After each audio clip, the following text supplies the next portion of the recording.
Welcome to the Comic Sauce Podcast, where we talk comics and comics culture. I am Henry Liu, and today I'm joined by Porfirio Rangel. Porfirio, how's it going? It's going good, Henry. Happy New Year. Can we still say that? Like, I think so. Happy New Year. But happy to be here talking to you guys. Awesome. I'm also joined by Christian Diadamo. Christian, how goes? Hey, hey, goes well. Happy New Year. Excellent. Yes, Happy New Year from the Comic Sauce Podcast.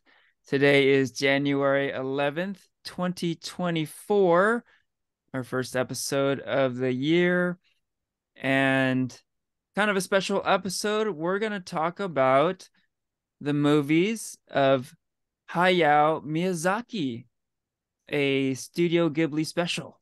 And we're looking forward to getting into it. So yeah, let's get right into it. Each of us chose a Miyazaki movie, and we're going to talk about why we chose our particular film, and we all watched like all three of these, so we can all chime in with our particular takes on the movies and just talk Studio Ghibli stuff in general. Yeah. So we're gonna go in chronological order here. The three movies we chose are Kiki's Delivery Service from 1989, Princess Mononoke from 1997, and Spirited Away from 2001. So let's start with Kiki's. First off, the IMDb plot synopsis for this movie. A young witch on her mandatory year of independent life finds fitting into a new community difficult when she supports herself by running an air courier service. All right. So this one was Porfirio's pick. Porfirio, why don't you tell us why you picked this one? Yeah, so if memory serves me correctly, this is the first um Miyazaki film I watched when I was a kid. I think I was maybe like 4 or 5 when I first saw it. Um, and I hadn't seen it since, so I really just kind of picked it to like revisit and watch it. And I just think that, when you think of a Miyazaki film, it's not the first film that comes to mind. I don't know if you guys can agree or disagree with that, but I don't think it's the first one that comes to mind. And so I was just like, you know what? I haven't seen this film in hella long. It's been over 20 years since I've seen it. Let's see how much I guess it's there at the back of my mind, like how much I remember it and why I liked it as a kid. So I was like, let's watch it. Let's watch this one. Right on. Yeah.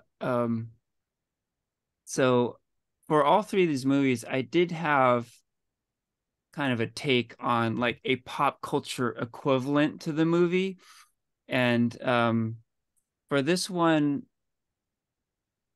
it feels a lot to me like Harry Potter and the Sorcerer's Stone. That's kind of my pop culture equivalent for this movie.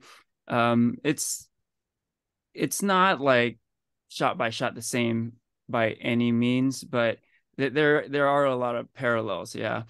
And yeah, I think it's pretty cool, Porfirio, that you saw this at such a young age because this movie really is perfect for young children.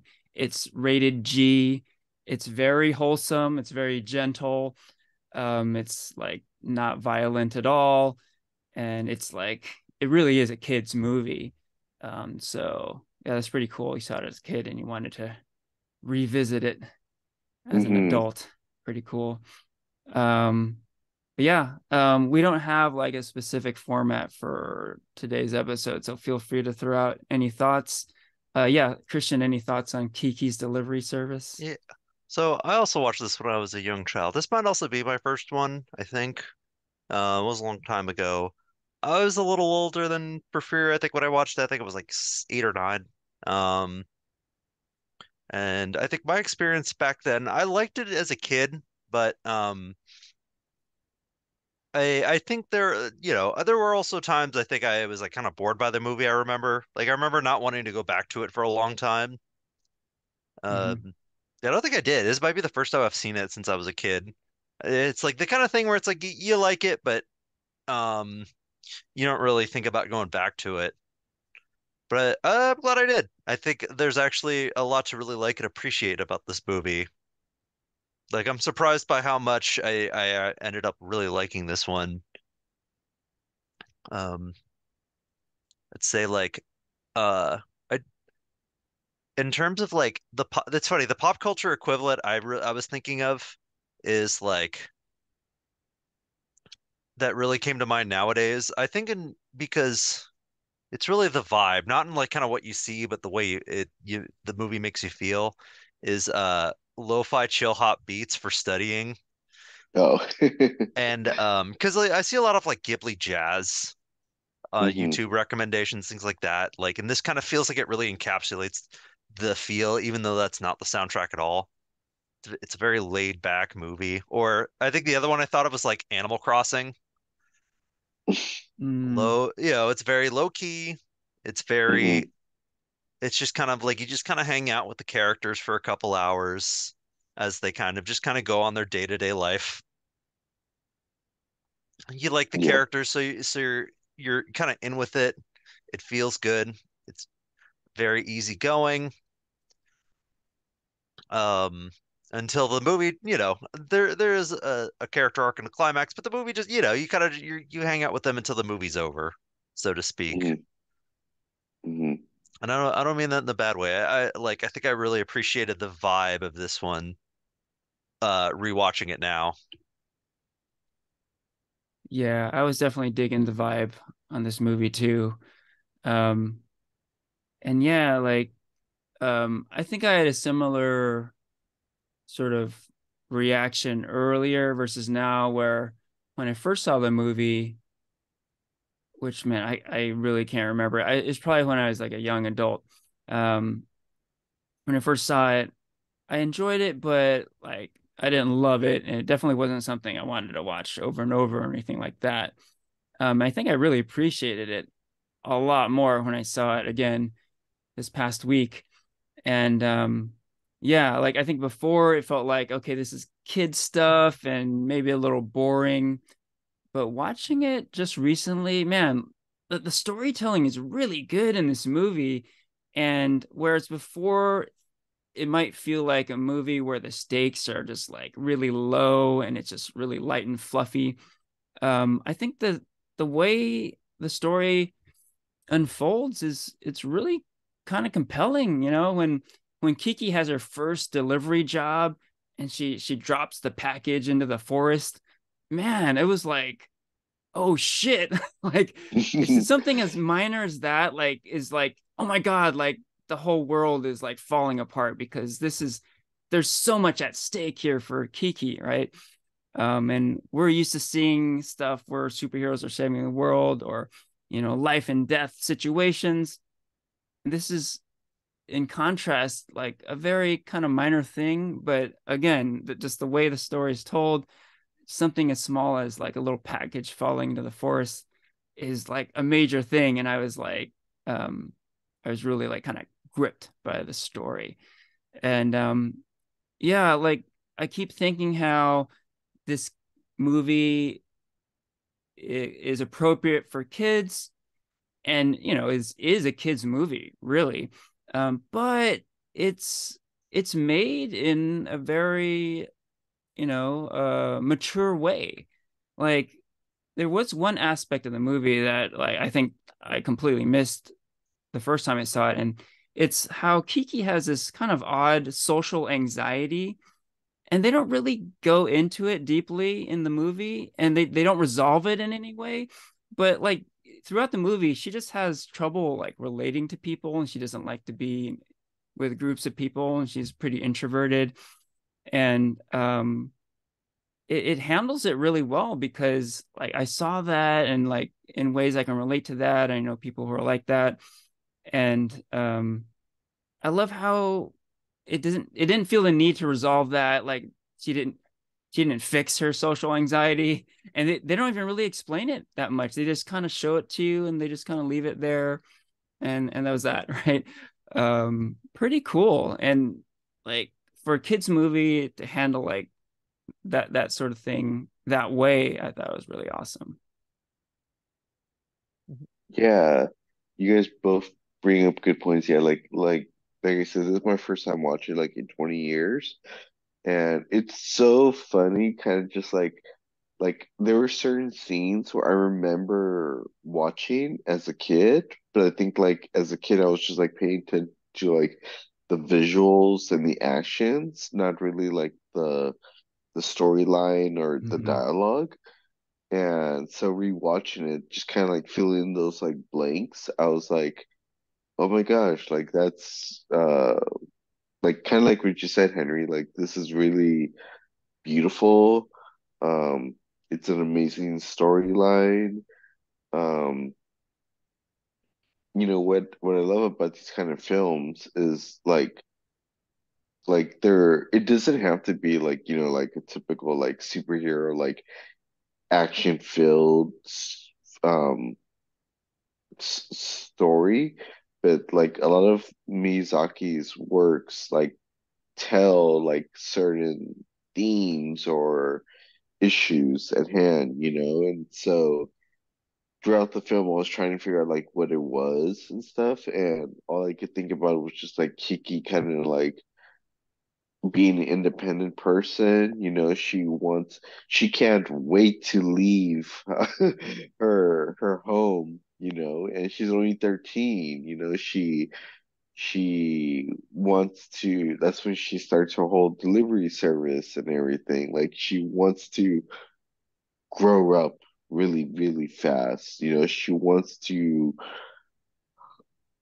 see the world, she wants to work. And I it in a sense, I think it's like about like kind of um like losing like that child innocence, but not entirely. It's just Mm-hmm. like that brink of like learning how to be independent, but still keeping like your childhood or innocence intact, and I think because she like we said, Kiki's only 13, and I think there were so many times throughout the film where I would just like rolling my eyes, like, oh my gosh, did she really do that? Like, is she really gonna make a big deal that she's like 5 minutes late to meeting the boy? But then I just had to remind myself, like, oh, she's really young, Yeah, yeah. like really cut her some slack. Yeah. Um, but it's a really, yeah, like you said, Henry, it's a rated G film, and I just think it's a really good film for like kids to watch, about just like how the world can be so like what's the word I'm trying to look for? Like beautiful and big, um, if you allow it to be. Mm-hmm. Yeah. Mhm. Yeah, that's a great way of putting it. Yeah. Oh, go ahead, Christian. Um, I think like I was also gonna say to that, um, I think in our experience actually watching it, it's cool that we all kind of had the same like kind of collective thoughts while watching this one and revisiting this one. And I think it's also a great movie like to kind of reflect on as an adult. It's G-rated, and like I think a lot of adults would probably say, no to G-rated movies unless I have a small child that I'm watching it with. Mm-hmm. Mm, But I think this is a great movie to watch as an adult, and you kind of use it a bit to reflect on your own kind of upbringing. And like Yeah. you kind of relate to Kiki of like, oh yeah, I remember getting my first job at this age and having to do this, and you really want to impress people. And I think there's the idea that Kiki's like kind of, she's from a small town, kind of going to the big city for the first time, and how her way of living is way different. And she kind of feels like she stands out a little too much from the rest of the city crowd. They're just kind of at odds with her. And there's the boy Tombo, who's like much more outgoing, and like, he kind of has a bit of a crush on her, Hmm. and like kind of Hmm. wants, but he's also into aviation, and he kind of wants to share that in his own way. And so there's a nice little story there. And so I think there's a lot of like little moments like that. She makes a friend, and that I think watching as an adult, you kind of like graft a bit of your own experiences onto it, and you kind of reflect on a bit of your life while you watch it. I Yeah, think there's like an appreciation watching it, and while like kind of looking back in a way. yeah. I had I had a couple questions about the film. I don't know if either of you guys can answer them for me. So, like we're all pretty familiar with, Studio Ghibli and Miyazaki's work. And I think one thing that stood out to me about this one and is that it wasn't really like in like in Asian country, just it was more European, right? Yeah. It almost Seemingly. like I'm not sure where it was based off of, but I want to say it was Italian. Yeah, and I was Um, just kind of like intrigued by like that aspect, because I feel like yeah, like most of Studio Ghibli's work like happens like at like the countryside or like just a little bit more nature, not really urban areas. So that was one thing that stuck out with me, and two, just like using a witch. Um, because I don't know, like for me, I just see like witches as being like more of like a Western kind of um figure instead of like Eastern. So there were just like certain aspects I was just sort of surprised that like it was more like I feel like for like a Western audience, but I don't know, maybe you guys can like correct me or say I'm reading too much into it, but like what do you guys think? mhm. Well, one take I had, and this is just sort of Miyazaki movies in general, is that they're not really specific to any culture or country. They're supposed to be sort of like Universal. universal type stories, right? So if Uh-huh. there's any like confusion or vagueness to it, I think that's intentional. Okay. Yeah. Mhm. But that said, like it does feel like, this city that Kiki lives in is like a like a seaside town on the Italian Riviera or something like that. Like I could definitely see that. Mhm. It could be something like that. Yeah, like it has this like it seems like it takes place around like the 50s or 60s. Hmm. Um, in like this, yeah, like it's like you said, Italian Riviera, the way it's just kind of on the bay, and Hmm. you see a lot of shots of like big shots of the water. I don't think it doesn't seem like it's anywhere specific. No, yeah. Hmm. It's just kind of like, but there's kind of like it gives this like there's like almost like a nostalgic vibe to it Yeah. Hmm. with the way that it kind of shows this kind of old-timey town or city, I guess. Hmm. Yeah. Yeah. I was thinking in that vein, the movie really is like kind of this idealistic thing where they're in this idyllic town, and I mean the movie really doesn't have any edge to it at all. It's like everything's kind of perfect. Pretty much everyone is super nice. Mm-hmm. Everything kind of works out. Like I mentioned, like there's that incident where Kiki drops the package, and there are conflicts that need to get resolved, but everything does kind of work out, and definitely has like a happy ending. And um yeah, it's just like this sort of fairy tale type setting. So uh like maybe this goes back to why some of us didn't like this movie as much before. It's really light and fluffy, like if you feel like watching like an action movie where people are beating the shit out of each other, like this is not the movie you want to watch, right? You probably want to pass on Kiki's Delivery Service. um um yeah, and even what we've been saying, like a lot of this reminds us of our youth, and is actually, I think, is fairly reflective of what it's like growing up. Despite that, like it's not very realistic, right? Because a lot of what happens in our collective youth is traumatic, right? And this movie is not traumatic at all. It's very ideal. Like it's an ideal coming of age story, right? So I think that should be stated. If there's any like mainly we've been saying positives about this movie. If there's any like um negatives, it's maybe that it's like it's too ideal. It's not a realistic portrayal of anything really. So It's like, I'll yeah, say it's that. like, it's just like, yeah, good vibes all around. Yeah.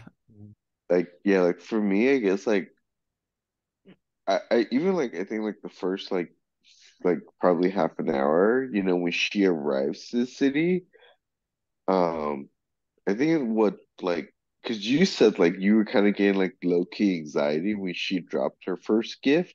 Yeah. I was kind of getting low key anxiety when she first arrived to the city because I was like, oh, how are people gonna like accept her? And then she's just going around saying like, oh, I'm a witch, like can I Yeah. live in your city? And I thought people's reactions were like, a witch, like, are you evil or whatever? It's just so weird that like people were just like accepted it and like or like, oh, like you're just a little girl like thinking, playing, like you're a witch, So I guess it was just weird to me to see how like accepted and normal and all that was like people were just really accepting to Kiki instead of like labeling her right away as a misfit, you know. Yeah. Yeah. I th I think there was like that one scene where like what's the boy's name? Oh, Tombo. Yeah, when his friends kind of um like say like, oh, like she's wearing like a black dress or whatever, and like Kiki kind of feels ashamed about it. um but even then, like, it's not like, oh, she's so weird, whatever. It's just like they just point out like, oh, she's wearing a black dress, it's just, I wouldn't say it's like the ultimate jab, but it's just so, I don't know if weird is the right word to use, but that like he is just never labeled as a misfit throughout the film, Yeah. you know? Yeah. Well, that's the vibe of the movie we're talking about, right? It really kind of just touches upon stuff. Like it touches Yeah. upon the pains of growing up, where like we've all had situations where we feel like the outcast. We've had situations Yeah, where like we're exactly. trying to do a good job and we're fucking up. Um, and it just touches upon it, but it never really like hits us over the head where there's any like true trauma or terrible experiences. Like the real life equivalent would be this girl showing up in town and like and her getting like mud thrown at her or something, like get out of here, freak, Yeah. something like that, right?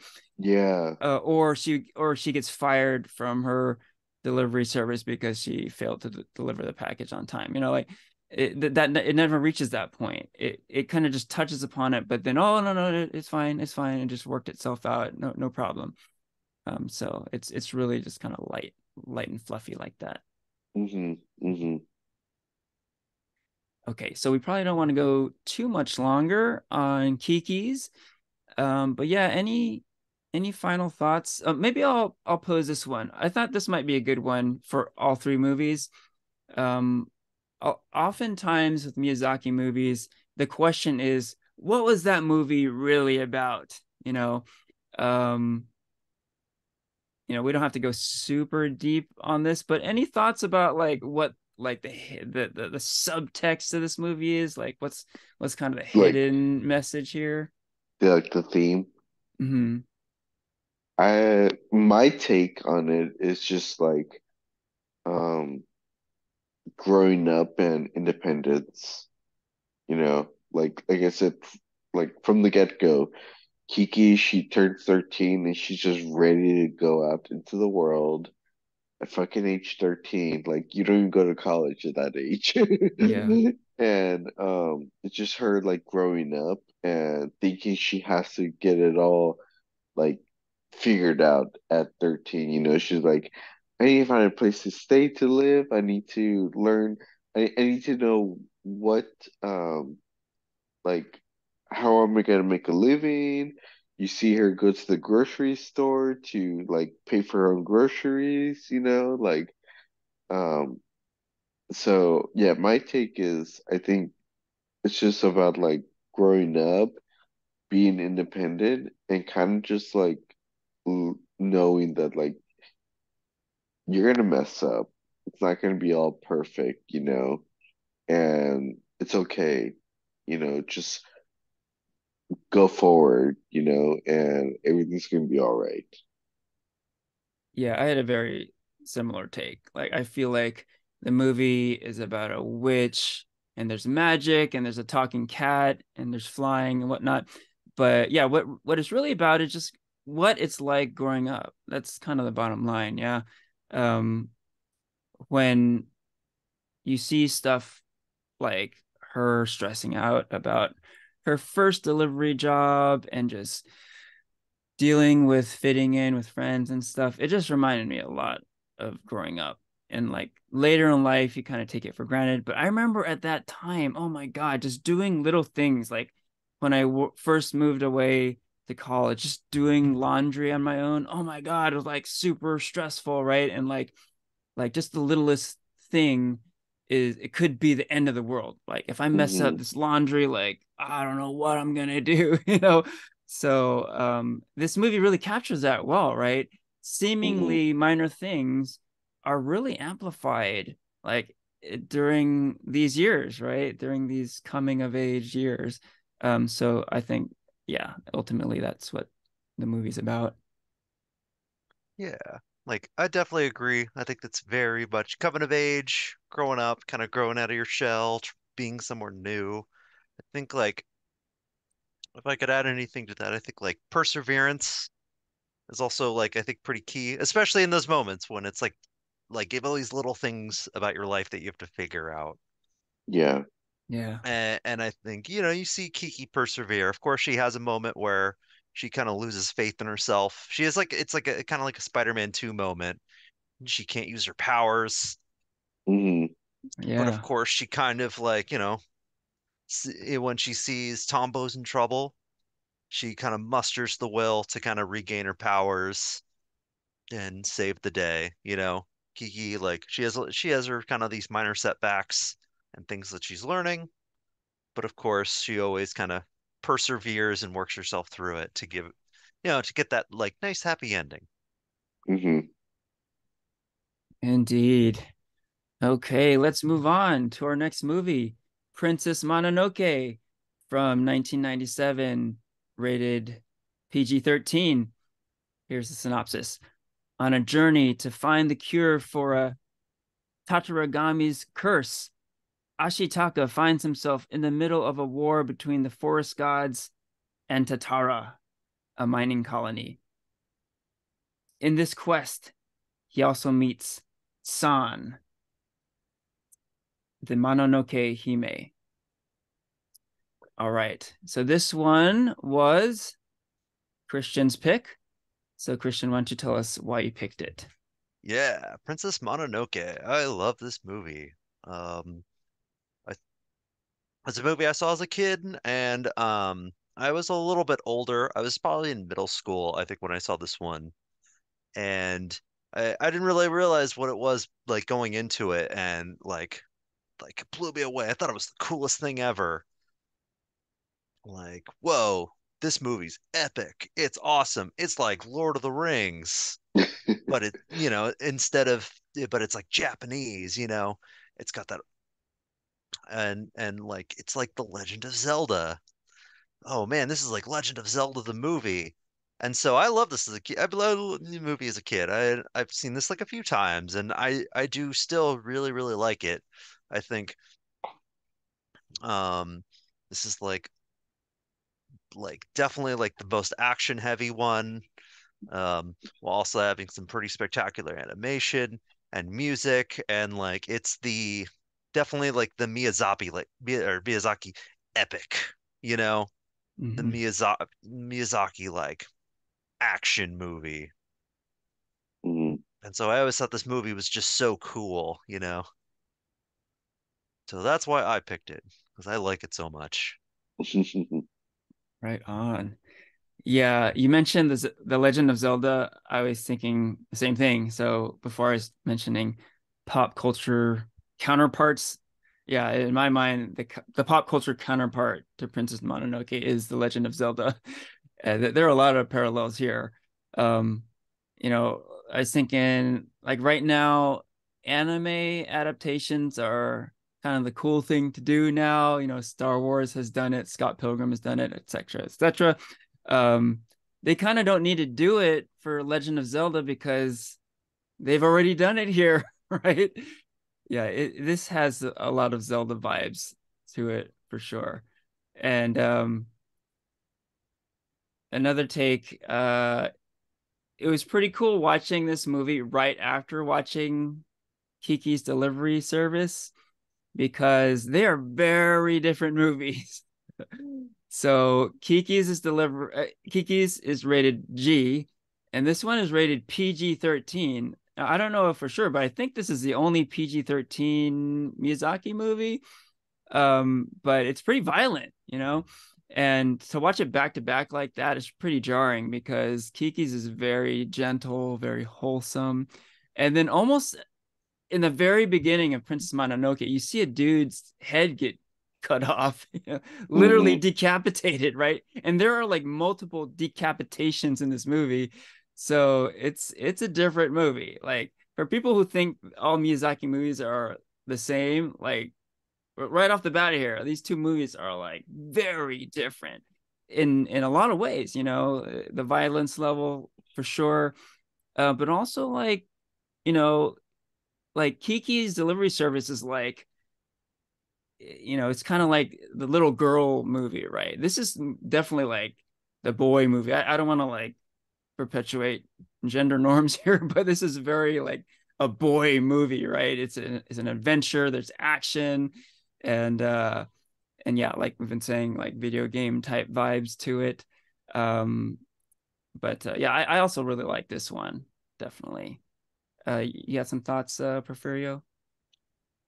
Yeah, sure. So I probably watched this probably a few years ago. Christian recommended it to me when after 1 year after we went to Silicon, um, Comic Con, and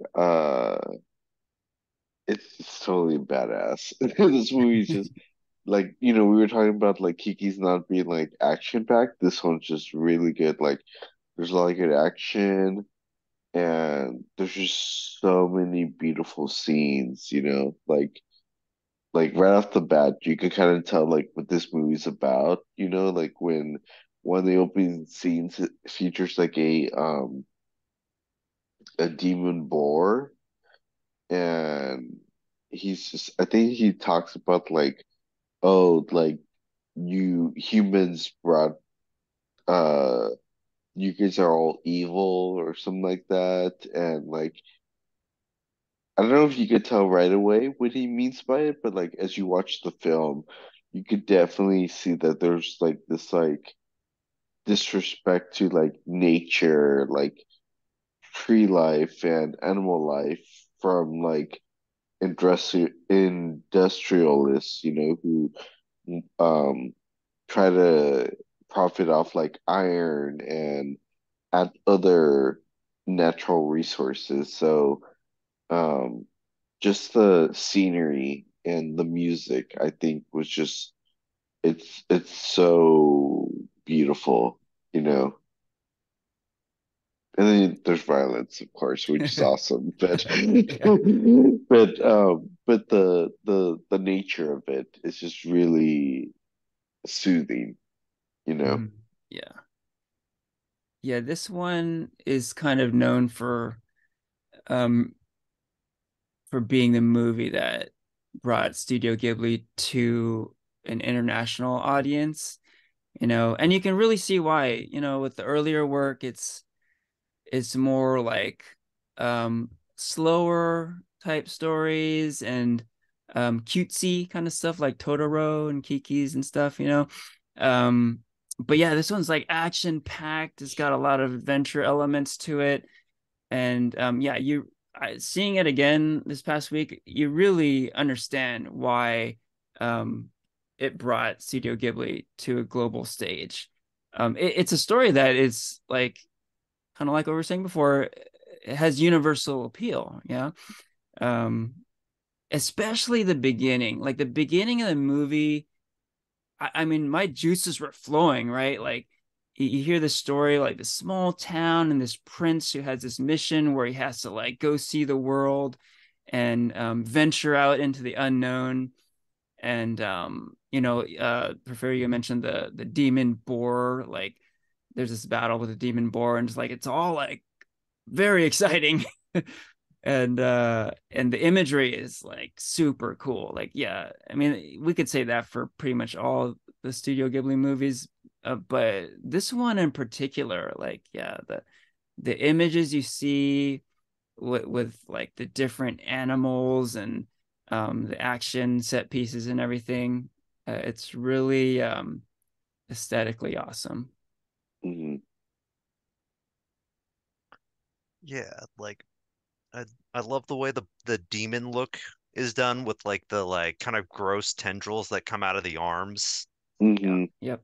Like, I think that's really cool. And like, it's like almost surprising, like what, like how gruesome the violence is because it's so different from a lot of his other movies. And it's like, wow, how is this not like R-rated with like the Yeah. amount of like blood and Hmm. and like limb and head detachment there is in the movie, the amount of then like there's the guns, but I think like and but I think there's also like a lot of meat between Irontown versus kind of the nature, how our hero Ashitaka he's kind of a bit caught between both worlds, he's got the demon curse on his arm that Hmm. he's trying to rid himself of. And the town isn't completely like the evildoers, Yeah. because you see like the way like there's the women of the town kind of like they run the town with the head of let's see, Lady Eboshi is kind of your antagonist, but the way she kind of uh takes care of this town, there you kind of see a little bit of why she does it, you Yeah. know, Yeah. that she's not just some evil capitalist kind of just I'm just gonna deforest everything just to make more buildings like in the Lorax, Yeah. But she's also trying to you also like don't want to see her succeed in like destroying this forest, because you see these like beautiful forest vistas as you're kind of going through the movie, and there's like a big nature element to it, you know? So like there's like I'm always like kind of conflicted on how much I like the antagonist or dislike the antagonist because of that. Yeah, going off what you said, like, yeah, you bring up some good points because, like, I mean, I feel like right away you don't like her because it's like, oh, okay, she's the one who is like trying to profit off like the natural resources, and she's trying to kill like, like the spirits of the forest, But you see like the townspeople um just like praise her for like being the town savior, but also like for her, kind of like, empowering women, to so they can be independent and giving people who thought they were useless to give them purpose in life. So, like you said, Christian, it's really hard to see her as like the villain, even though like because she has like really good like um intentions, I guess. I don't know. Yeah, but it's an interesting contrast. Yeah, it's interesting you guys are mentioning how the quote unquote villain of the movie is not that villainous. And yeah, I think it's all kind of intentional because it's supposed to sort of blur the lines where, well, there is no enemy really, right? And there's definitely a theme of like love versus hate here, right? So the movie deals with a lot of characters that kind of hate each other and are wanting to kill each other. Um, but really it's like it's almost like the hatred is the villain of the movie, right? Not any individual character, Hmm. right?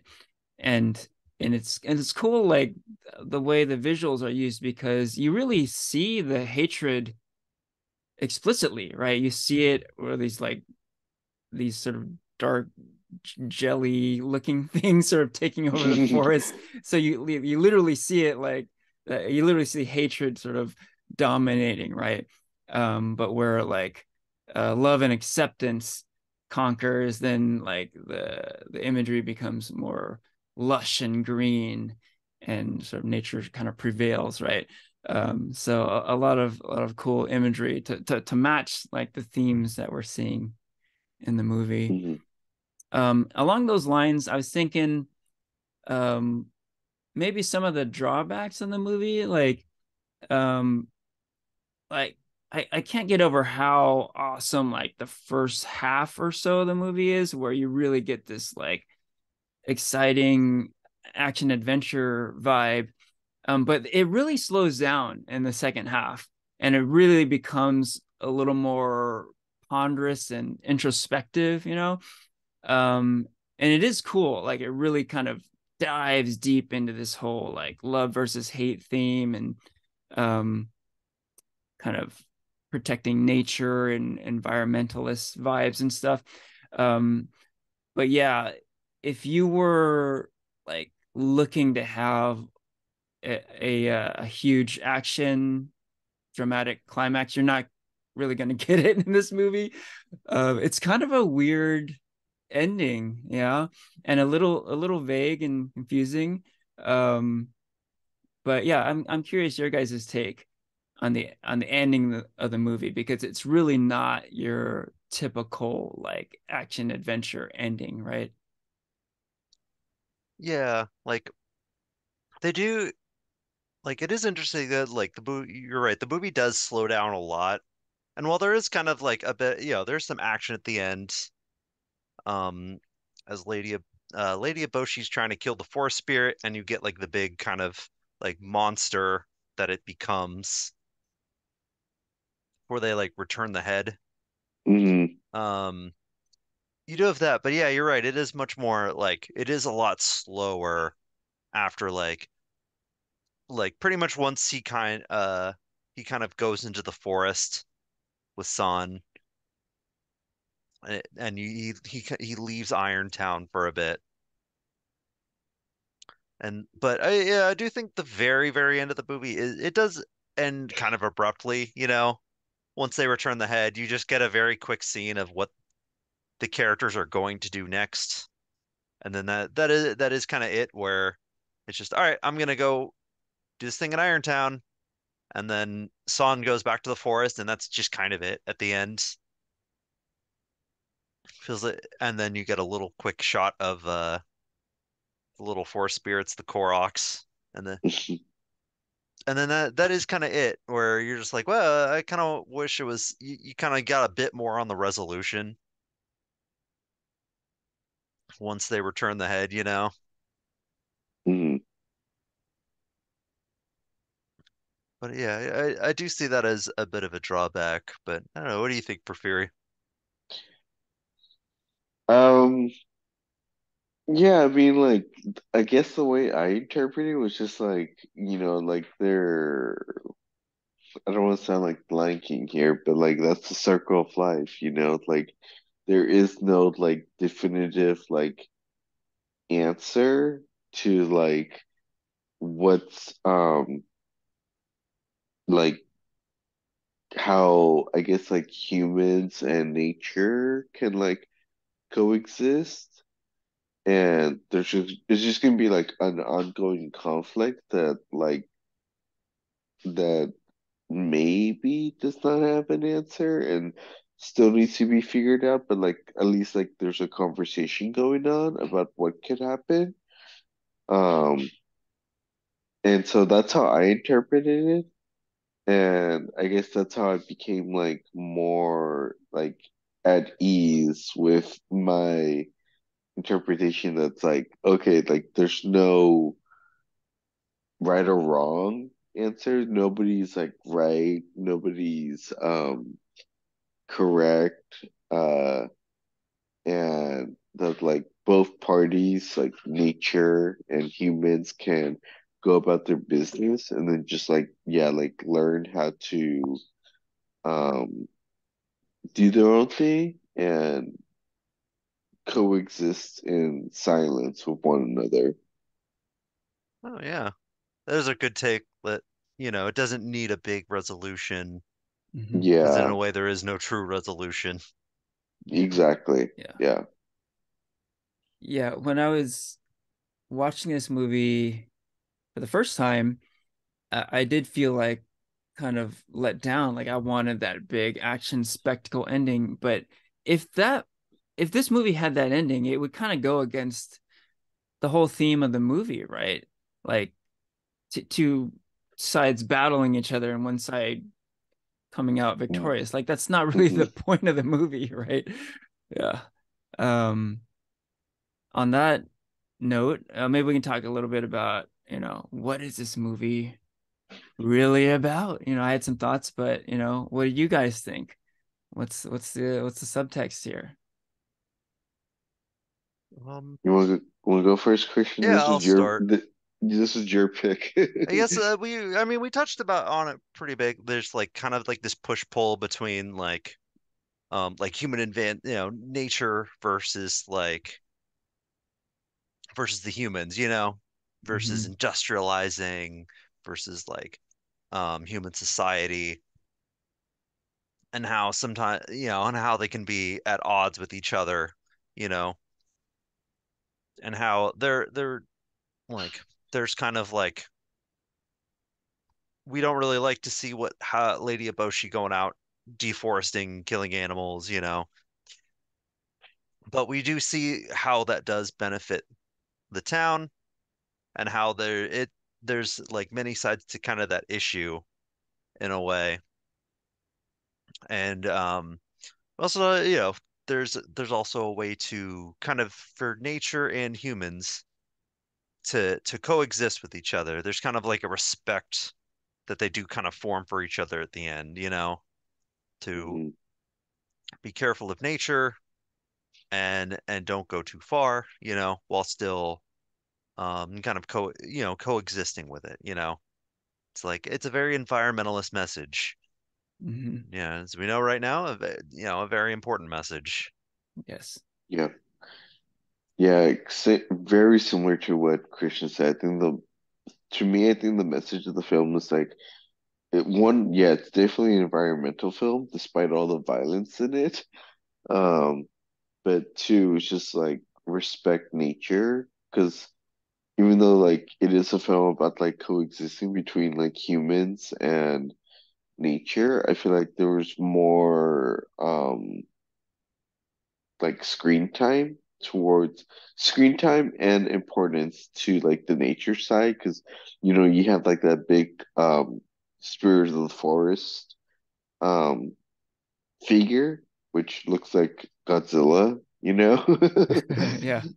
and just the importance of it, and then how it goes into like a animal form um and all that. So I think there's just more a little bit of emphasis on like on environmentalism and just like respecting it for what it is. Right on. Yeah, I do 100% agree that there is an environmentalist message in this movie. But also reading between the lines a bit, I think there's a message in there along the lines of like the power of overcoming hatred here. So this is like very timely too, like the environment stuff, obviously, but the whole divisiveness of the world right now. This movie touches upon that a lot too, where we have these different groups, right? There's the wolves and the boars and the humans and the apes, and they're all kind of like looking out for their own, right? They want to um they're all kind to each other, but there's some deep-seated hatred to the other groups, and the message there is like, well, why can't we all like get along and come together? And you really see like the benefits of kindness here, right?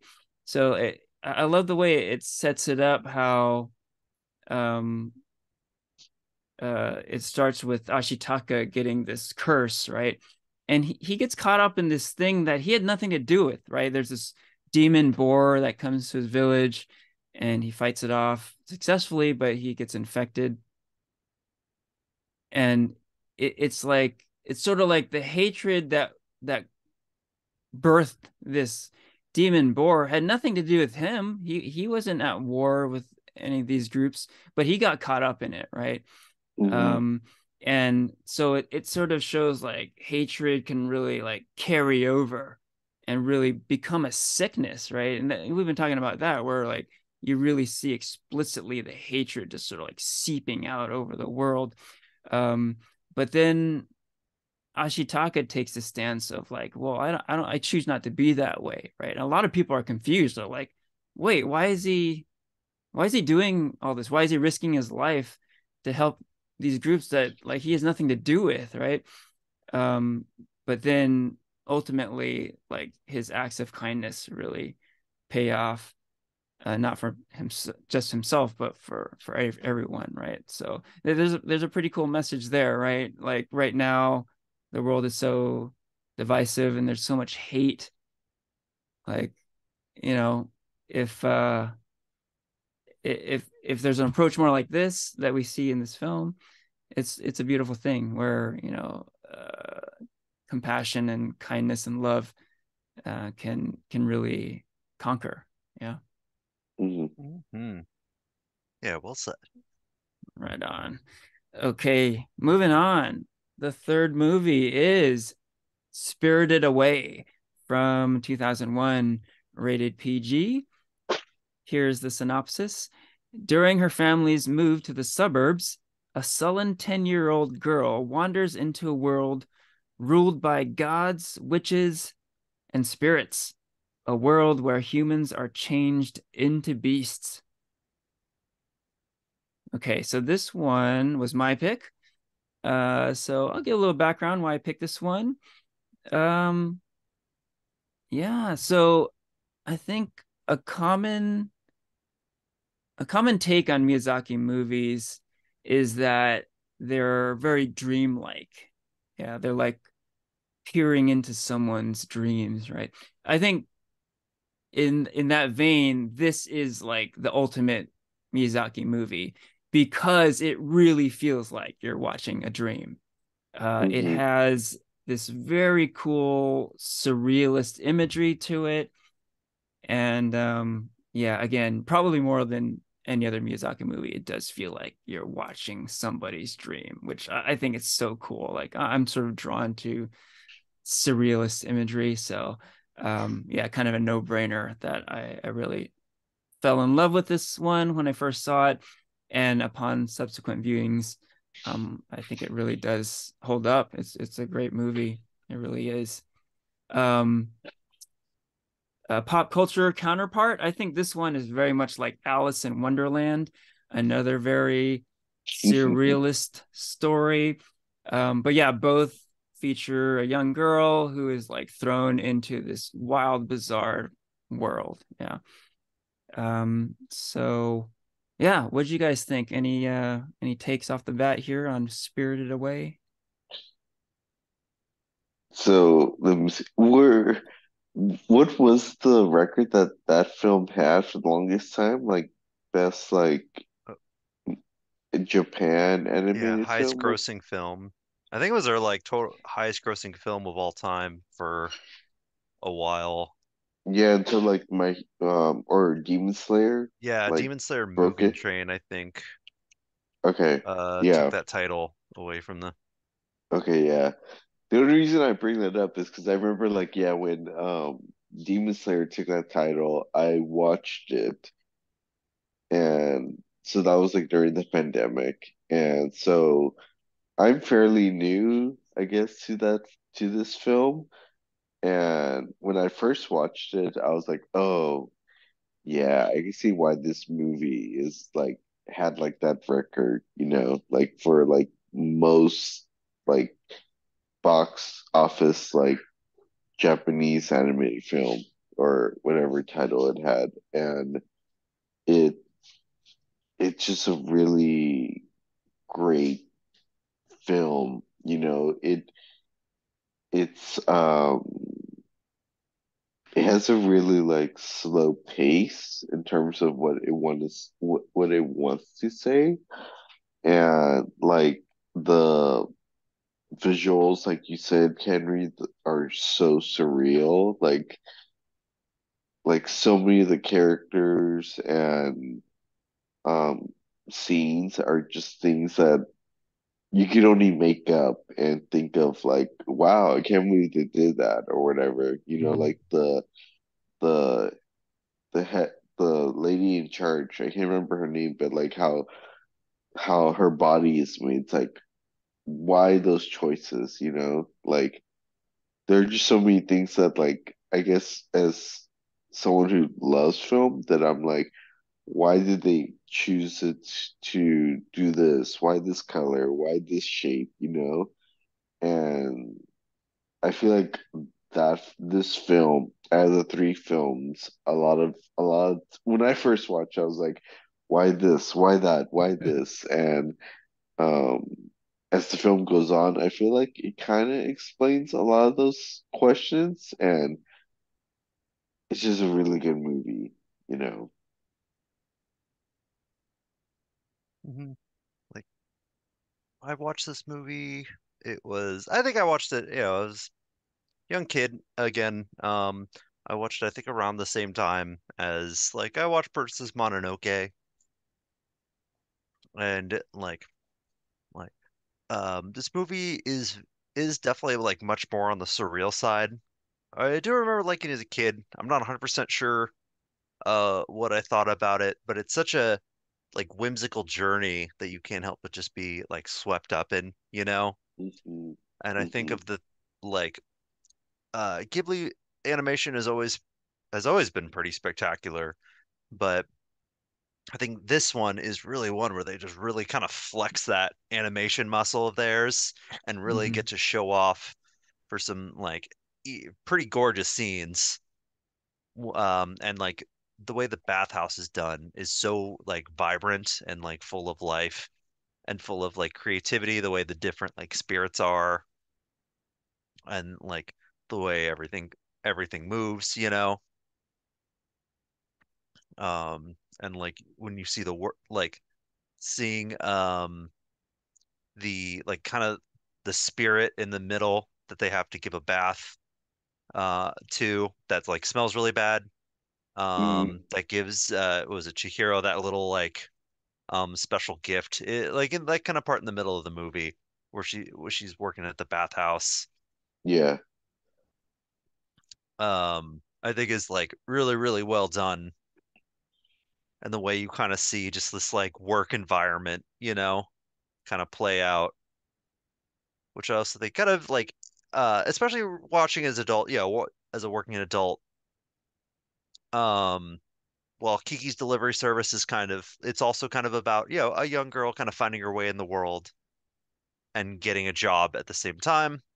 I feel like this one kind of especially in the middle of the movie, like really has like it's kind of her joining like a workforce and being part of a workforce team, you know? Whereas Kiki, she's by herself trying to make her own business, you know? Whereas yeah, this one is like, oh, well, she's just, um joining a crew and you kind of get to see a crew work in the middle of the movie. And she's got a boss, with a boss who's like, a little, kind of mean to her that kind of works as a bit of an antagonist in the movie. Um, and like it is just like it is this like very it's like a much more mystical adventure here, you know? Yeah, it's interesting you mentioned Kiki's Delivery Service because I kind of noticed that too. That they're almost it's cool we we had those two movies as in our choices because they're kind of good companion pieces. They have some parallels but also some differences too. And Christian, you mentioned the bathhouse scene with the stink spirit. That is such a cool scene. Like I can't tell you how satisfying it is when Chihiro finally cleans up that mess. It's like it's just oddly like really satisfying, right? When Hmm. it's like it's like those, seemingly, yeah. it's like those like pimple popper Yeah. videos. Yeah. Yeah, it's like it's That's kind of super, what it feels like. It's, yeah, it's so gratifying. hmm. Yeah. Yeah, it's Yeah. like you had a really long day at work or something, you feel really gross and you come out of the shower and you're just like, Yeah. I'm Yeah, very bored. Right.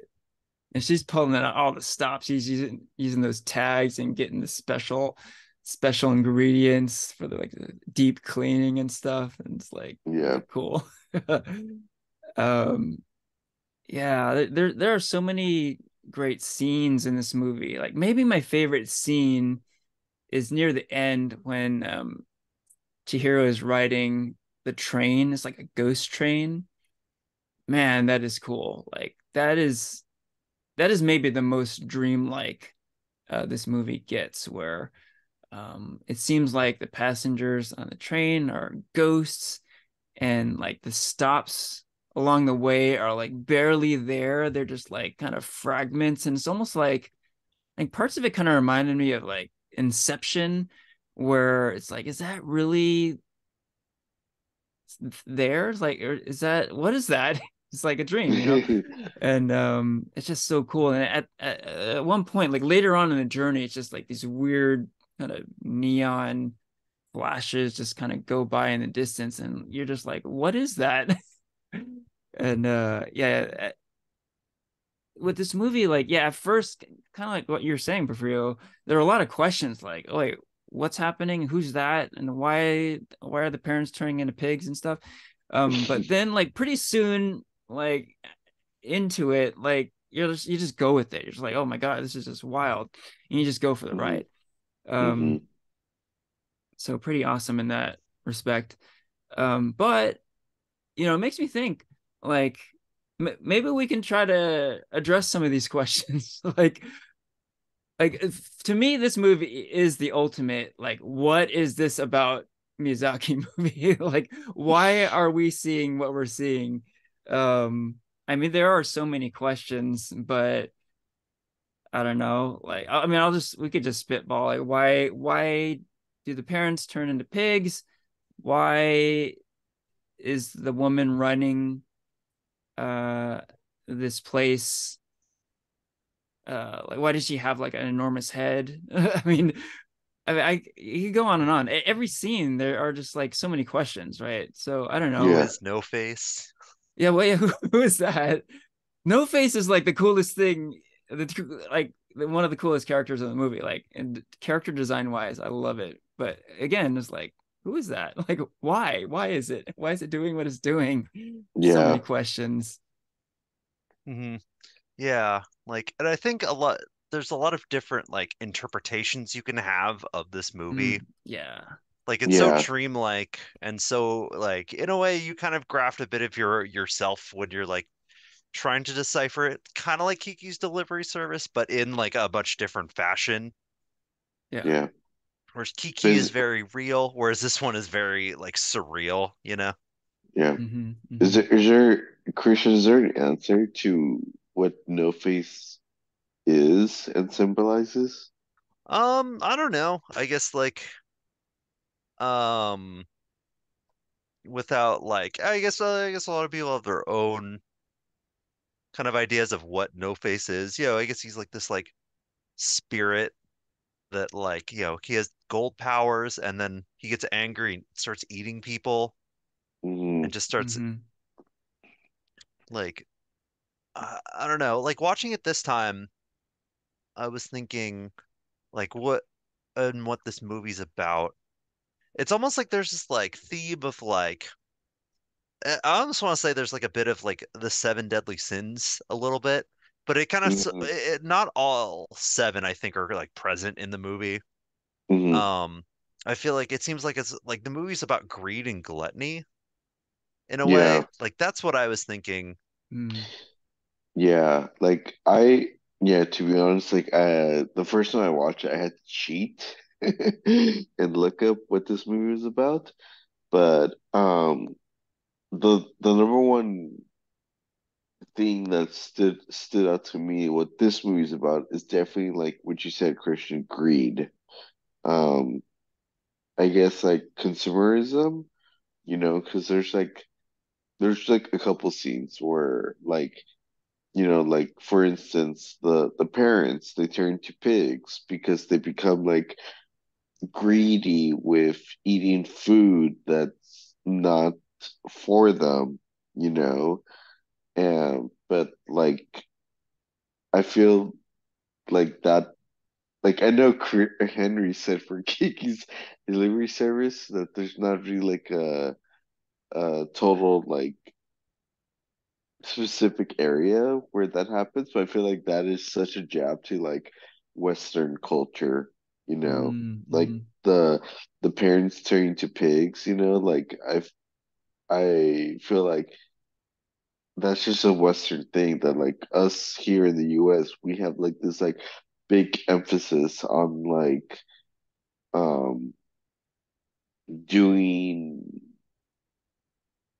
whatever we want and not Mm-hmm. thinking of the consequences and just relying on like money to get us by, which is another scene which No Face kind of does, where like he or they have like all this gold and like the workers, they just want to like treat No Face as best as they could so they could get that gold. Like Mm-hmm. there's just like this like major importance on like greed and money and even like the boss lady, like her, like she really doesn't give a fuck about like the little girl's parents. She just wants to make the most money and Yeah. the cheapest way possible, you know? So I just feel like this is just a really big jab on consumerism, and I think, like I said, specifically like Western consumerism, you know. But that's what I think. I don't know. What do you guys think? Hmm. Yeah, I mean, I do agree there's definitely like a greed and consumerism theme in the movie. Also, like, just thinking right now about No Face.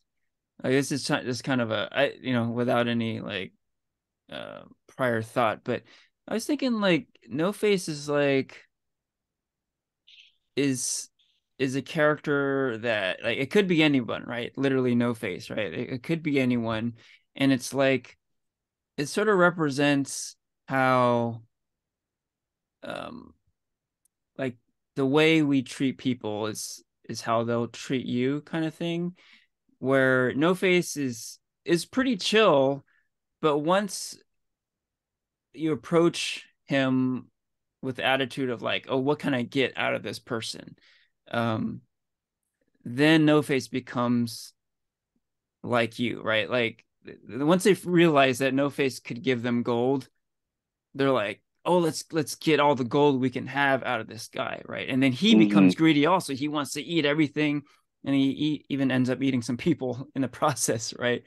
But then when Chihiro approaches him with kindness and she's just like, oh, I just want to help him, he like he chills out, right? He's he super he gets calm. he He's gets like a kind of sick because he doesn't know how to react to that. right, and and then he's just like a chill, cool like travel companion, right? And he goes on this train ride with her, and he's like really mellow, and like when he gets to um the sorceress's sister's house, she's like, "Oh, you're gonna be like my assistant now." He's like, "Okay, yeah, cool, all right." So, I think it's I guess the message there is like, yeah, kind of a treat others like you would like to be treated sort of thing, right? And yeah, Hmm. like kind of like with like Princess Mononoke, we were saying how hatred is like can carry over. Um, and kindness can carry over too. Yeah, it's sort of this is along those lines as well, right? If you treat people with kindness, they'll be kind to you also. Yeah. Like, and I think you kind of see it also with the boss. It's I'm blanking on it. It's like Yobaba or something. Oh, Um, you Baba. Yubaba. Yeah. And how she's kind of like she's the antagonist in a way. She's like she's pretty mean. She's pretty like we're like you're kind of worried about what she's gonna do the entire time, you know. Mm-hmm. Hmm. She's not really kind of anybody who isn't her baby, you know. Yeah. But unfortunately, like even she kind of has like a bit of that like kind of clear-headed moment where she realize, you know, she doesn't even realize that she's seeing her own baby when it's the mouse until someone until it kind of gets spelled out for her. You know, there's like she's kind of she's kind of blind and only really cares about like, you know, making money Yeah. Mm-hmm. um and all that, you know. And that's why it's almost like that's why she kind of holds Chihiro's parents as pigs, Mm-hmm. Hmm. you know. But of course, you know, she does have a bit of there's a bit of kindness within her, you know, I guess of the way she baby and like, you know, unfortunately she is the boss, so there's a part of that unfortunately maybe have to be a bit like that, even if she takes it a bit far.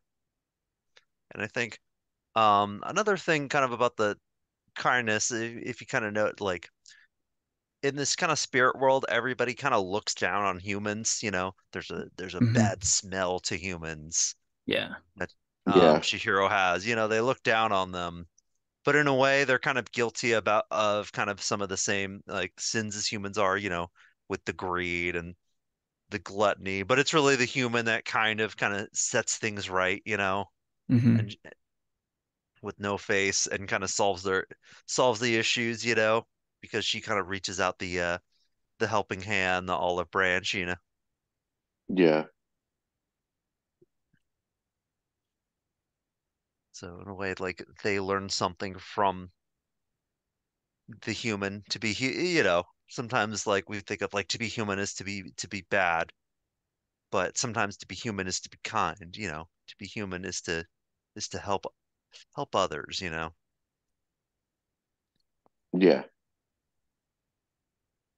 Yeah, I was thinking with Miyazaki movies, this is often the case where we're seeing a lot of surreal images and magic and fantasy.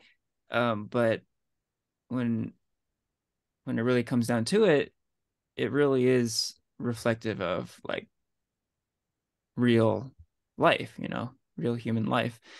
So this movie I think is like maybe uh, one of the more extreme examples where you see like so many dreamlike images, but yeah, a lot of the material does deal with like what we go through on a day-to-day basis, right? And we've definitely talked about it some, but maybe we can go more about like what really is this movie about? Yeah. Yeah, any thoughts on that question? Hmm. We definitely Like, delved into it, but any yeah, more any try more to on think of that? any more thoughts on. Yeah, anymore.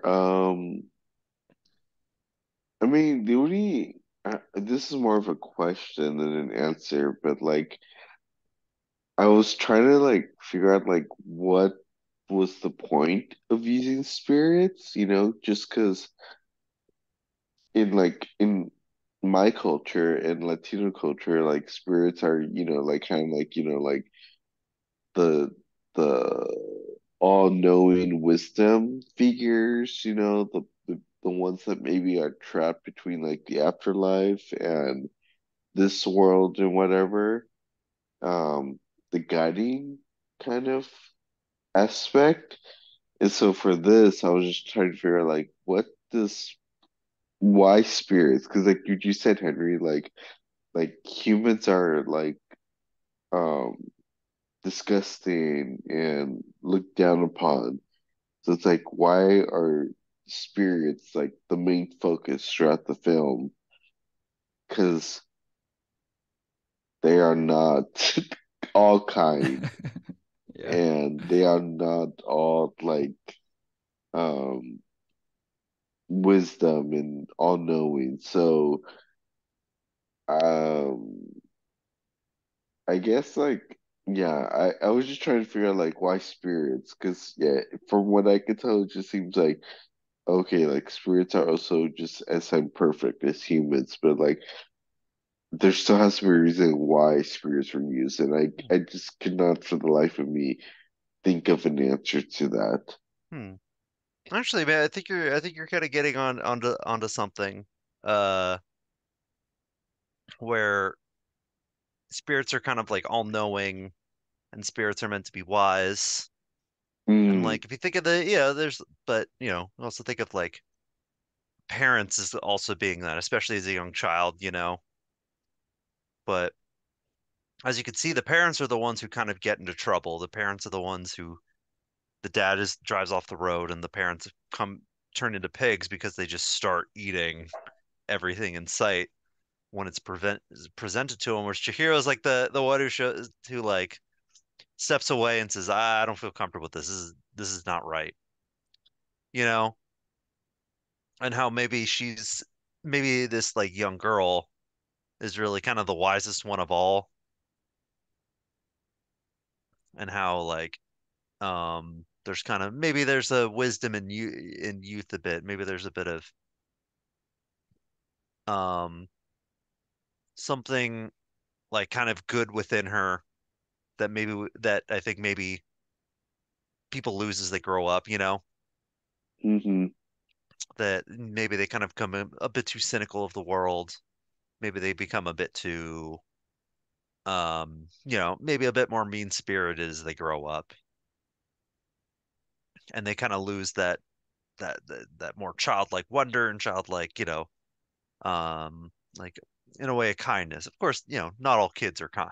Not all kids are Chihiro, who's a very, very good and moral person. But you kind of see what I'm getting at, how like maybe Yeah. um there's something about the way she is that kind of harkens back to like us a bit growing up and kind of um like a bit of like kind of a goodness and like with it like that we kind of see in like kind of being you know being a kid and growing up and seeing um where she kind of doesn't Chihiro doesn't like lose that as she kind of interacts with the spirit world and with her parents and you know Hmm. Hmm. I'd say maybe so but so yeah maybe you're onto something with the idea that the spirits you know being all knowing is normally the case but they aren't here. Yeah. Yeah, that's interesting you mentioned that, Christian, because I was kind of thinking of something along those lines. How Porfirio, you're saying, in your understanding, spirits are all knowing and they guide us. And here they don't seem to be like that. But I don't know, in a way, like I think the spirits in this movie do kind of guide Chihiro to where she needs to go ultimately, right? I mean, they take her on this wild journey, but ultimately she goes on the path that she needs to be on, right? So like they work in mysterious ways, but ultimately the spirits do guide her uh to where she needs to go. So yeah.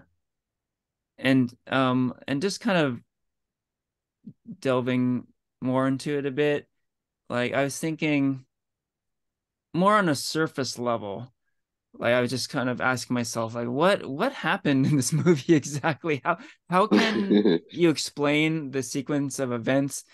So, like you were saying, Christian, like this is a very interpretive movie. Like individual people can read into this movie in different ways, right? But I was thinking that, okay, yes, this girl was moving with her parents and she's starting at a new school and stuff, and they take a detour and check out this like deserted amusement park.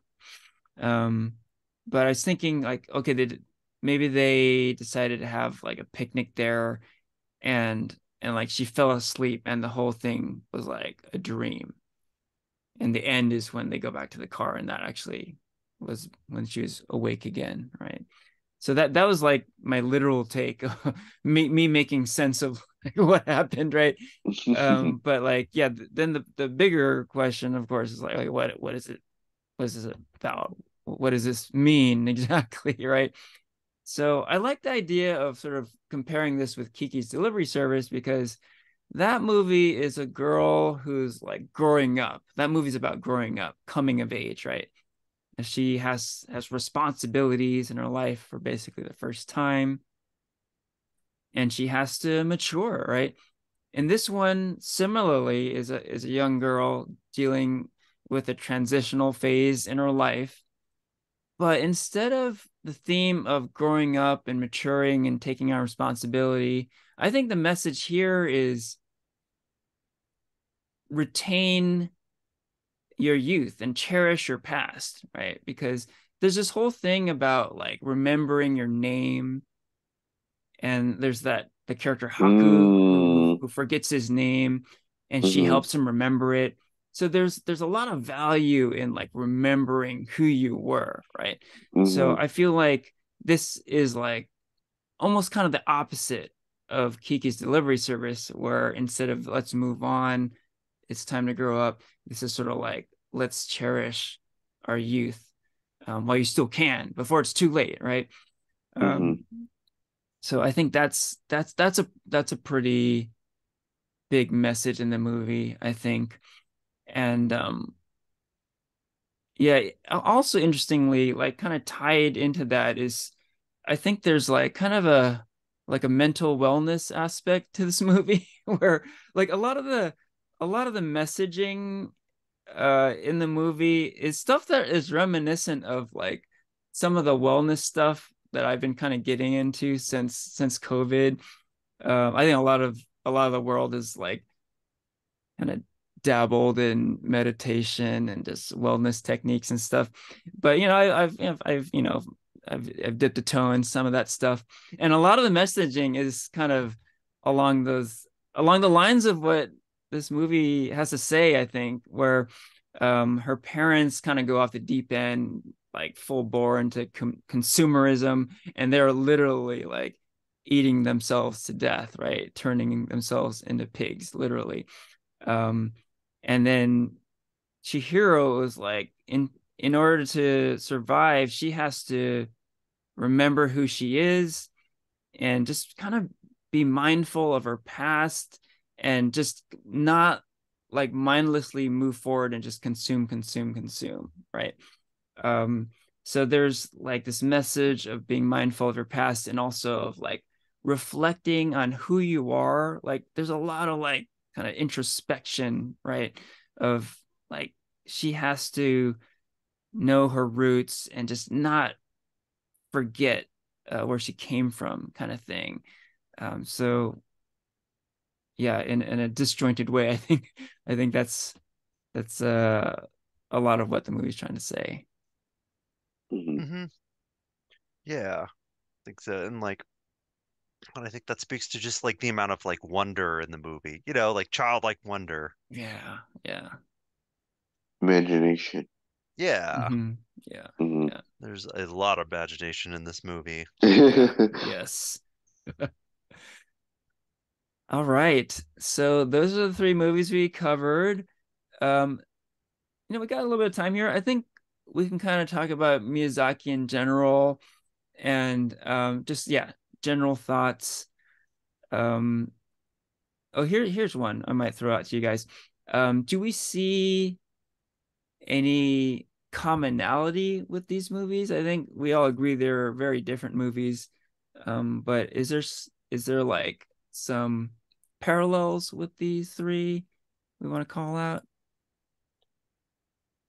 I think the only thing I want to say is like there's always like a deep social message with Miyazaki films. Like one, the animation is beautiful and the characters are really amazing. But two, like I feel like most if not all of Miyazaki films, there's always a message. And it may not be clear, but there's like a message that um like maybe like yeah like the that Miyazaki always wants to like address and yeah, so that's just something that I feel like he has in all of his films. Hmm. Yeah, like I would say his films are very like thematically focused. I think that um thematic, and there's always like a strong character element to it.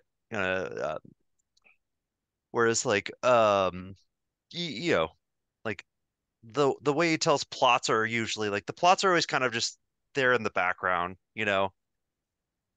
I'd say with like Spirited Away, the plot of her getting her parents back is it shows up at the beginning and then kind of just shows up at the end.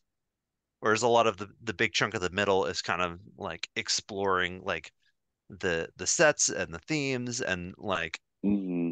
all the different characters that inhabit them. Key's delivery service is so like the plot's just very laid back. It's just about a girl just being in this town, you know. and it kind of explores like the themes of growing up there. Princess Mononoke, I think I would probably say is like the most plot driven. But of course, as you kind of mentioned, Henry, like um what the main it kind of just the plot just also kind of happens around the main character. It's just kind of something he's more of swept into and just has to react to rather than him um driving the plot forward. It's just more about him keeping the peace. And I think that also kind of extends to say as some other Miyazaki movies where the the plot shows up as a nice little hook, but then he kind of explores the space a lot in the middle of the movie, and then finds a way to tie it up in the end. Right And of Yeah. on. course, and of I course, also lots of flight.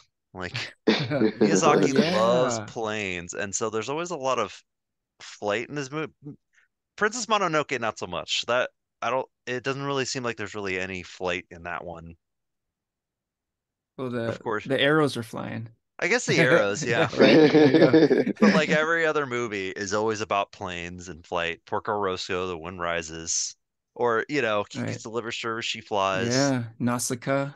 Yeah, Nausicaa, The Valley of the Yeah. Wind, Yeah. Spirited Away. Even though Chihiro doesn't fly, uh, there is a big flying dragon throughout Mm-hmm. most of the movie with Haku. Yeah. yeah. I guess what another thing I want to point out is like the visuals. Like it's always the same animation, with Mm-hmm. Yeah. his films. Like you could just tell like you're watching a Miyazaki film. Like it's just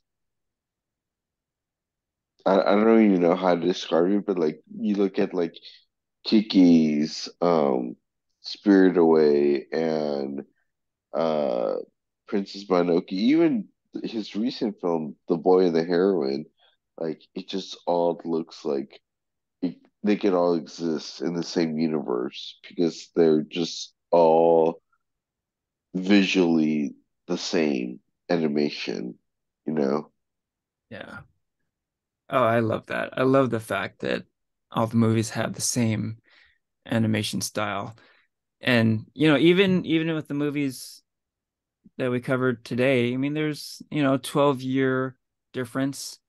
They could have like enhanced the animation. I think they did a few enhancements with Princess Mononoke and Spirited Away, but they're pretty minor. They could Yeah. have gone full bore 3D, with CGI technology, etc. But it's so cool that they retained the core style, that the 2D anime style. It's so awesome. And I think Uh, it makes like a yeah, go for ahead. oh, sorry. On that note, it makes a pretty big like case for the hand-drawn animation. I think all Mm, three of these movies have aged so well and yeah. still look so good today. Hmm. Yeah. I think, and you do really see the hard work Hmm. like in it, and it's cool to see The Boy and the Heron getting a lot of love right now. Another hand-drawn movie, and like at an age where that you really don't see that anymore. Mm-mm. Yeah, it's And such a now you got loss our the art. Boy and the Heron looks so good. It looks so amazing because it has that like it really has that human element to it. Hmm. Yeah, it's so cool. Like, we revisit older movies sometimes on this podcast, and we always ask, like, oh, how does it hold up?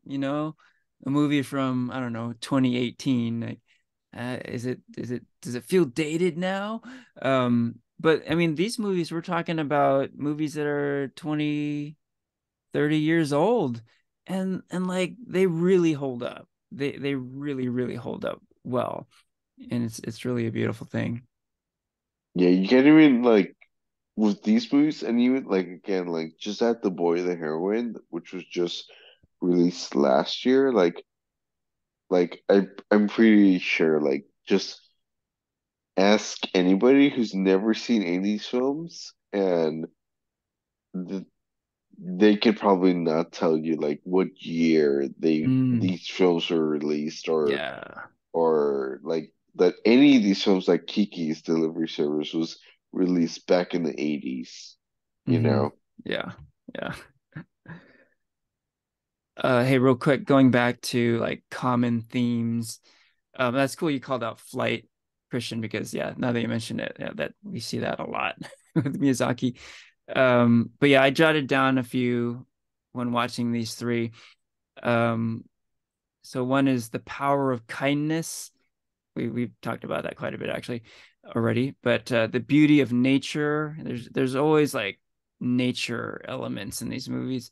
The wonder of youth. Like all three of these movies have young protagonists, right? That's a common thing with Miyazaki. And then with these three movies, here's an interesting one: the value of hard work. Like all three movies kind of touch upon like doing work and work being like kind of an integral part of your life, right? Um, with I think with Kiki's Delivery Service, it's most apparent, right? Where like work is like the most important thing for her. Like when she gets to town, like that she's got to figure out that right away. Like, what am I gonna do for work? I don't have money. I don't have a place to live. I need to find a job. I need to work, make some money right away. So this whole delivery service is like what she comes up with and is really the centerpiece of the movie. But even the other movies, like in um in the Iron Town in Princess Mononoke, we're talking about how the antagonist isn't all that evil because she's really good to her people. And there's this group of like former prostitutes who work at this iron mill and like they really love their lives because they're working hard and they have great lives. And The former prostitutes? yeah, Yeah. yeah. They were I they did were not know yeah. that. They meant it's kind of a subtle reference, but they said like something about like, oh, back at the brothel things weren't great, but now we have good lives, kind of thing. Okay, okay, Yeah, you're right. Okay, yeah. yeah, yeah. But yeah, just like work is like a thing. Like and then Spirited Away, it's pretty apparent too, where like Chihiro has to find a job, like she literally has to find a job or she's gonna like fade away or something, right? Like Haku's like, you got to find a job, like go talk to that spider dude downstairs, and then she ends up Hmm. working for Yubaba, right? But yeah, interesting thing. Like I definitely didn't pick up on that when watching these movies before, but there's this value in work here, finding a job, working hard, having an honest day's work. Like that's kind of a common theme too. Hmm. Yeah, I guess I never picked up on that, but yeah, you are right. I think that like a lot of his Man, movies Mm-hmm. are about the Yeah, value of hard work yeah, and like yeah, kind of a yeah. passion between um like with that. I guess, of course, making these movies in itself is a lot of hard work. The I hand-drawn bet. animation Yeah. takes a lot of time, Mm-hmm. Oh a Yeah. yeah, lot more time than yeah. if they just animated it, but they do it because Mm, that's what they want to do. yeah. And like to give it a bit of a like a sense, you know. It's funny you guys were talking about how it's hard to tell like when these movies were made because they're all kind of timeless. Like to me, like the only indicator really is the English language voice cast, right? Oh. Because the English language voice cast is always like the hot actor of the time, right? They're trying to sell the movie to English language audiences, right? Um, so interestingly, you know, this is a comics podcast, right? There's some comic book connections here. The voice of Kiki in the English language version is Kirsten Dunst, a very young Kirsten Dunst, who would later on play Mary Jane in the Uh-huh. Spider-Man movies. And Hmm. then in the English language, Princess Mononoke, the main character Ashitaka is voiced by Billy Crudup, who would later go on to play Dr. Manhattan in the Watchmen movie. Oh wow. So yeah, so and there are a lot of pretty interesting actors who did the English language voices in these movies. Oh, just a real quick call out on Spirited Away. Chihiro is voiced by Dave Chase, who is not a famous actress, but she did play the girl who comes out of the TV in The Ring. so, Hmm.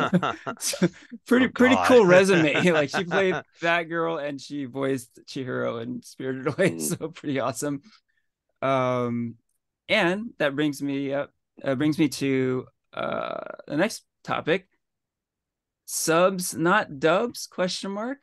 How did you guys watch these movies? Because um, I, for one, watched two of the three movies on Max, which notably only has English language. It does not have the Japanese language track. So I had to watch Kiki's Delivery Service and Princess Mononoke in their dubbed versions. Thankfully, I do have Spirited Away on Blu-ray, so I watched that one Japanese language version with subtitles. So curious how you guys experienced these movies. I mean, I watched them all on Max, which is dubbed, like you said. So, but I mean, unpopular opinion, but most stuff I do watch dub. Like, yeah, like My Hero Academia, Demon Slayer. I choose dub. I'm sorry. All right. Well, let's hear how Christian watched them, and we can kind of get into that a little bit. Go ahead, Christian. Yeah, I think especially we're watching them now. I watched them all dubbed. I think I've seen Spirited Away subbed before.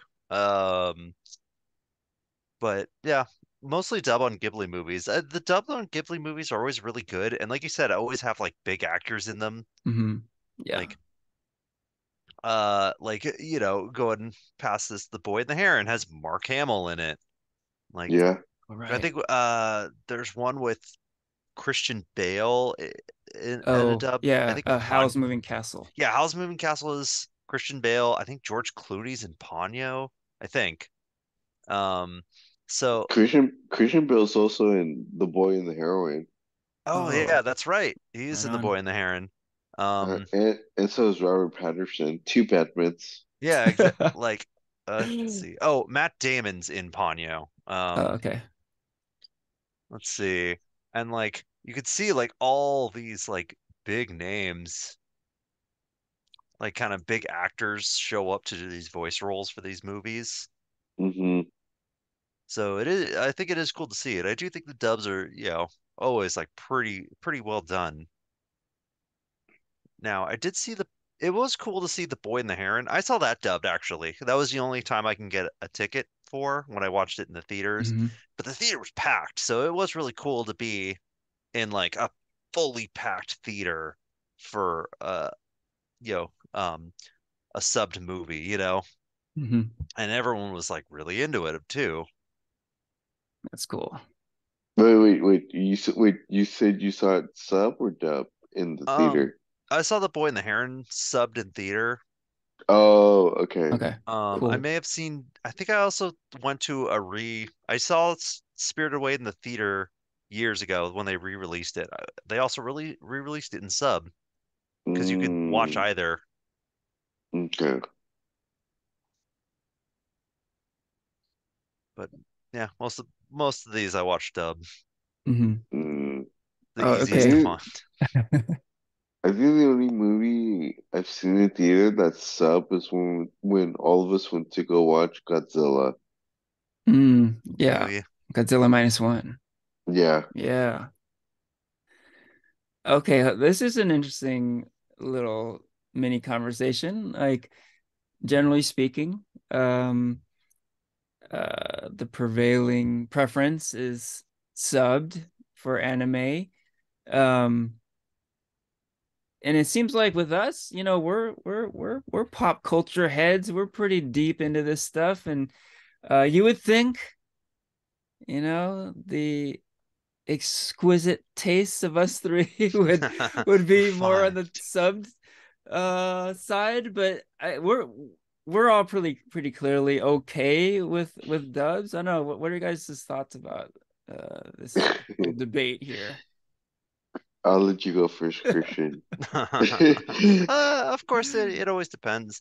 I think there's something about watching a good dub that, especially with animation, I think like um, watching live action dub. We were talking. You mentioned this kind of I think before we started shooting Porfirio, but like it's much harder to watch live action dub. Like that just doesn't feel like it really works. Whereas live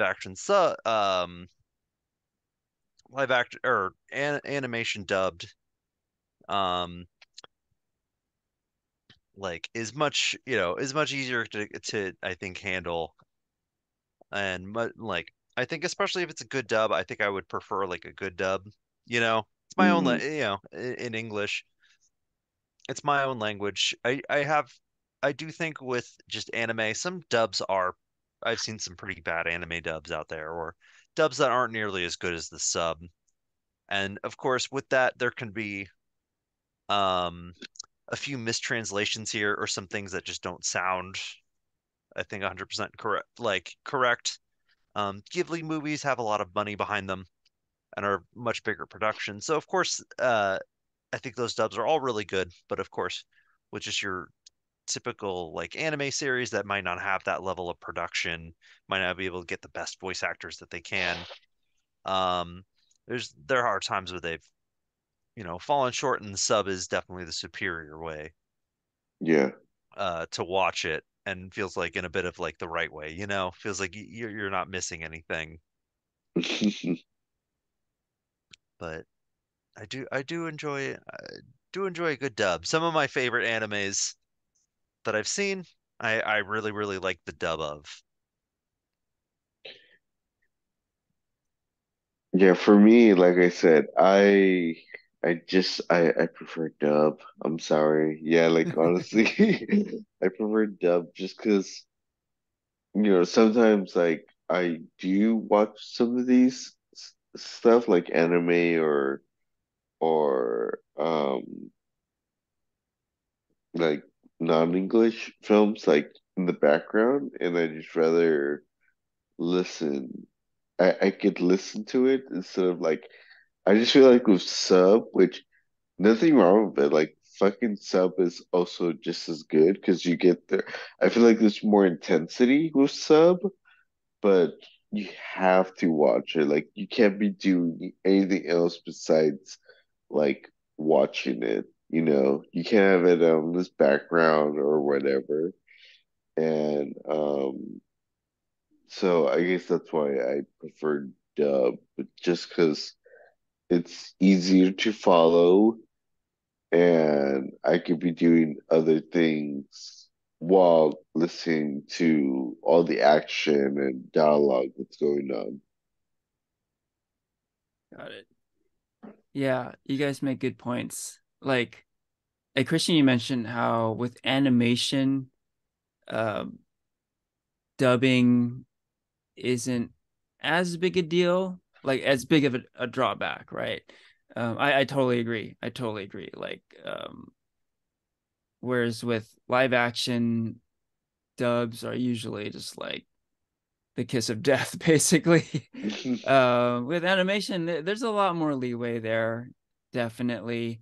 And I think Porfirio, you're alluding to this a bit, but with subtitles, you do have to read the subtitles, right? So with Hmm. Miyazaki movies, like the imagery is so beautiful, is so much part of the experience. Um, I could kind of see a case for dubs there because instead of reading subtitles, you just want to like see these beautiful images. and the dialogue, you can hear it, right? So you can keep your eyes on the image, right? There, Hmm. certainly there's an aspect of that. Yes. Um, that said, though, like I find myself using subtitles more and more in general these days anyway, like for English language stuff. So just because, I mean, there's been a lot of articles written about it, but like, how acting has gotten a lot more subtle these days, so you have to have the subtitles on to actually hear what they're saying, right? And just other stuff like, having a kid in the house or whatever outside distractions, you got to have those subtitles on, otherwise like I can't hear what's happening, I got to read subtitles. So I'm using subtitles more and more anyway, so I think I'm kind of training myself a little bit to have subtitles on so I can kind of take in the images and read at the same time. So that's not so much a problem anymore. And yeah, there's all the kind of typical uh reasons to do subs. It's the more gen genuine experience, right? This is like how you're supposed to experience these movies, right? Um, and yeah, I feel like when I watched Spirited Away with subtitles with the Japanese language track, it did feel like, okay, this is how I was supposed to watch this movie. Hmm. Um, and it is cool when there's like a famous English language voice cast. Like it was pretty fun, like listening to Kiki's and Princess Mononoke and being like, "Oh, hey, whoa, that's Jada Pinkett Smith." Oh, that's funny. And like, or whoa, that's um like I think Phil Hartman did the cat's voice, did Gigi's voice in Kiki's Delivery Service. Like it's just like little like, whoa, that's cool. That is fun. I dig it for sure. Um, but I think we actually brought this up briefly when we talked about Super Mario Brothers. There's kind of a pitfall with a famous voice cast.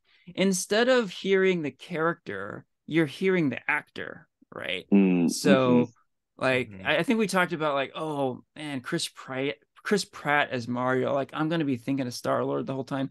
Like, that didn't happen, but that can happen, right? And I think I was watching Spirited Away, just that with the Japanese language track, like I was just completely like wrapped up in the characters, and my mind was not like, oh, who's that? Who is that voicing this character? Like that never came up, right?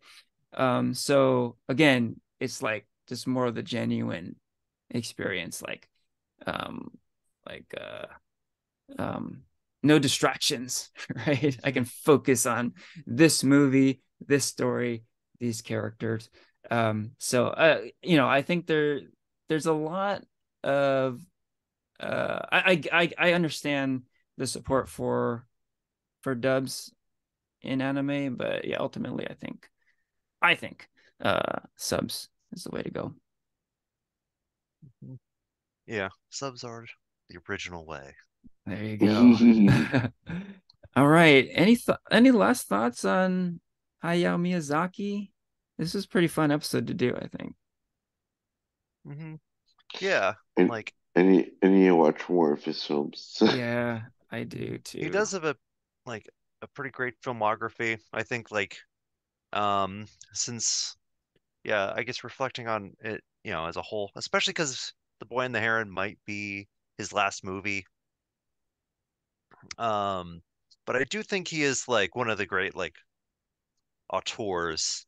I think that Hmm. Spirited Away, especially because that is kind of probably like Studio Ghibli and Hayao Miyazaki's biggest movie. I think especially will go down as like one of the all-time classic movies. Hmm. Hmm. Hmm. I think that he uses animation in a way to kind of evoke emotions and evoke kind of themes and do things that you really wouldn't see in live action.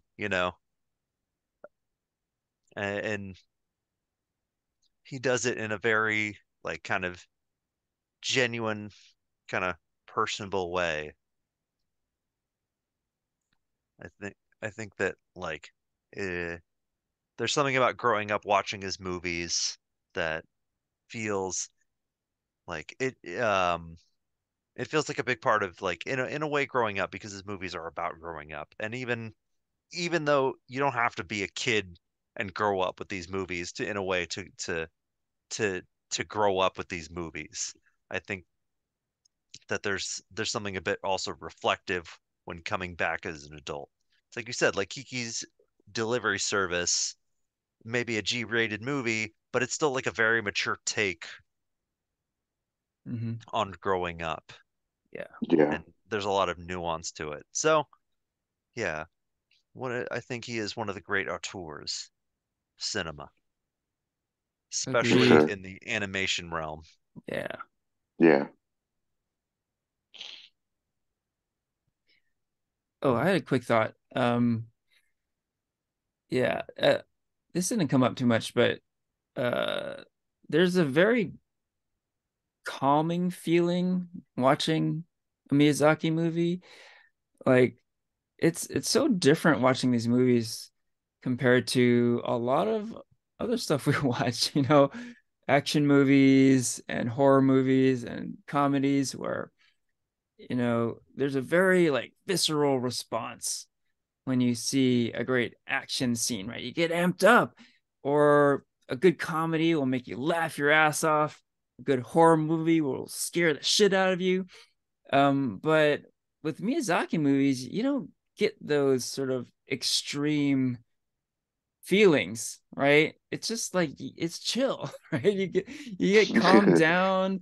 Like it's cool. Like I don't think I've watched like this much Miyazaki in a short period, like literally this week, just back to back to back these movies. And it's definitely had like this kind of soothing effect on me. It's pretty cool.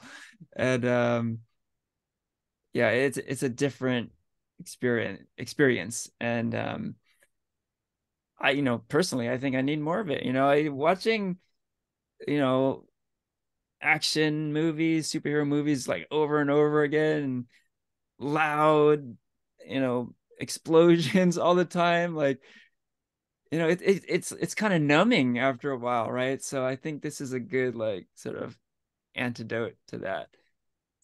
It's the chill, calming vibe. I really dig. Yeah. Yeah. Yeah. Hmm. Hmm. Yeah, these are such a nice vibe, Yeah. where you could just like it is very calming. You're here to hang out, in a Hmm. way. Yeah. You're here to relax. Hmm. Yeah. Hmm. Okay, last bit. Let's rate these movies as we normally do.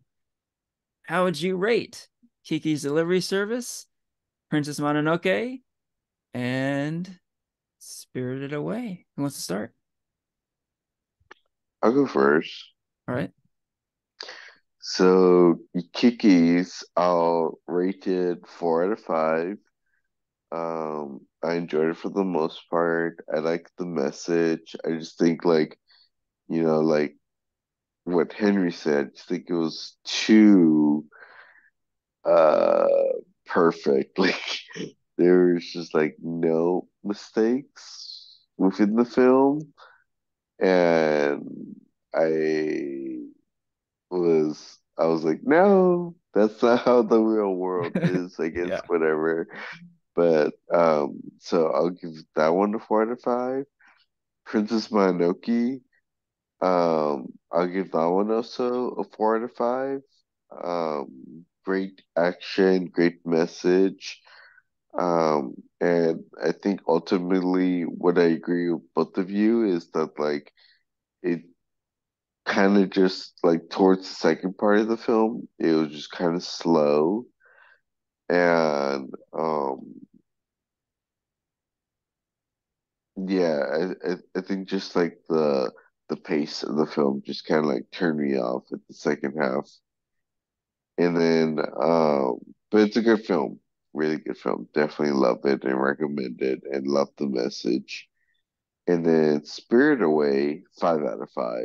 I think there's just like very little flaws to the film. Like it's super out there. Um, the visuals are amazing. The characters are just super complex and super um